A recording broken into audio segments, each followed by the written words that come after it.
Fala, turma, futuros colegas. Muito bom ter todo mundo aqui para mais um encontro da nossa sala invertida.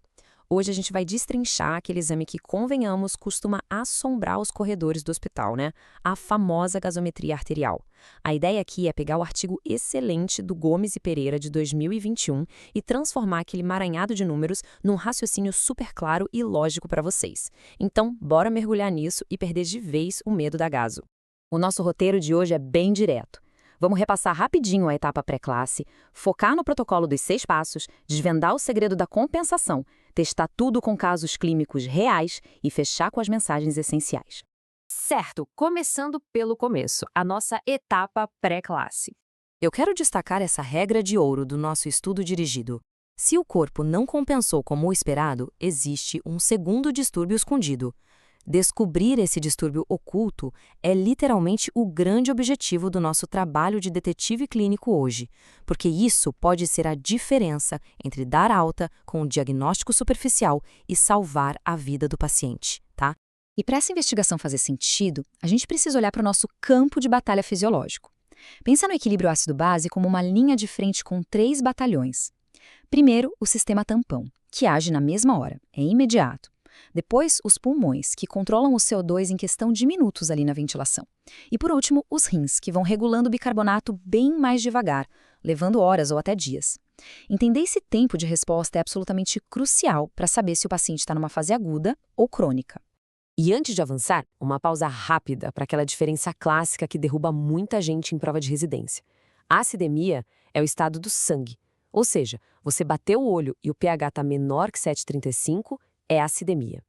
Já a acidose é o processo fisiopatológico que está causando esse acúmulo de ácido, entende? A lição que fica é, o pH isolado nunca fecha o diagnóstico, ele é só a ponta do iceberg. Bom, vamos agora para o que interessa de verdade, o protocolo de 6 passos.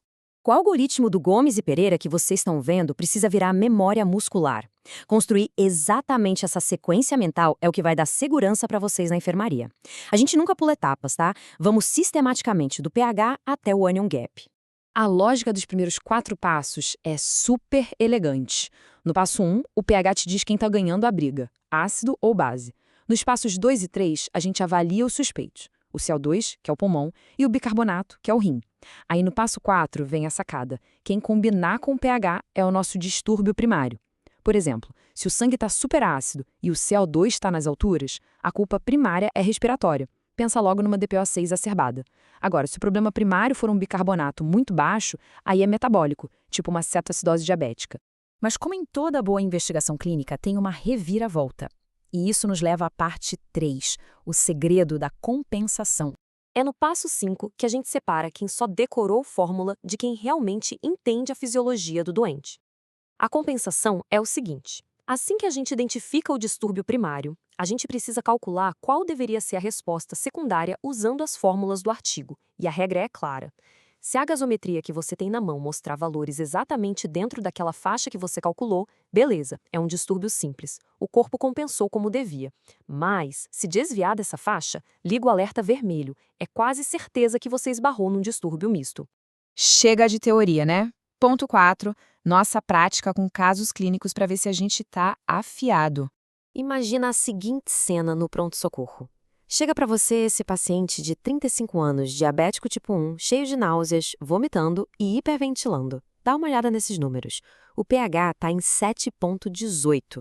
É uma acidemia muito severa. O bicarbonato está lá no chão, em 8. Ou seja, bate o olho e vê que é uma acidose metabólica primária, certo? Mas e aí, a gente para por aqui? Sem chance. A gente vai direto calcular a compensação com a famosa fórmula de Winter. Para achar o PCO2 esperado, a gente multiplica 1,5 pelo bicarbonato, que é 8, e soma mais 8. Isso dá 20, com aquela margem de 2 para mais ou para menos. Ou seja, nossa faixa esperada é de 18 a 22. Agora, olha para o valor do PCO2 do nosso paciente.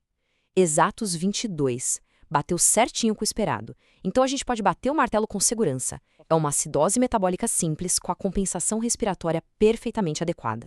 Agora a gente vai complicar um pouquinho. Caso 2.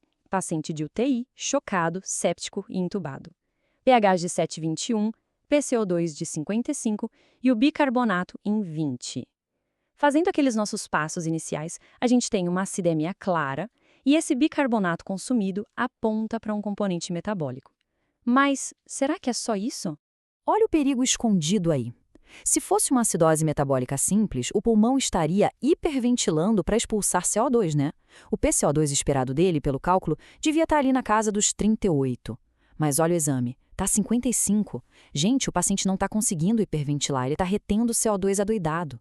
Com isso, a gente prova que existe um distúrbio misto gravíssimo, acidose metabólica junto com uma acidose respiratória.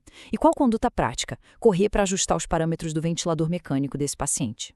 Terceiro e último desafio prático nosso. Seu João, 70 anos, paciente clássico do ambulatório com um DPOC avançado, mas que hoje está super estável. A gásio dele vem assim: pH 7,39, PCO2 lá em 60 e bicarbonato de 32. Olhando para esse pH de 7,39, que está dentro da normalidade, você diria que esse paciente não tem distúrbio nenhum? Cuidado, turma, porque essa é a maior armadilha que tem. Um pH quase normal não significa de jeito nenhum ausência de doença ou que não tem distúrbio misto rolando. O PCO2 do seu João está batendo 60, altíssimo. É uma acidose respiratória primária crônica. O pH só está bonitinho assim porque os rins dele ficaram dias e dias retendo bicarbonato para compensar essa falha crônica do pulmão. O recado é claro, nunca deixem o pH enganar vocês. E para fechar nosso encontro, parte 5, nossas mensagens finais.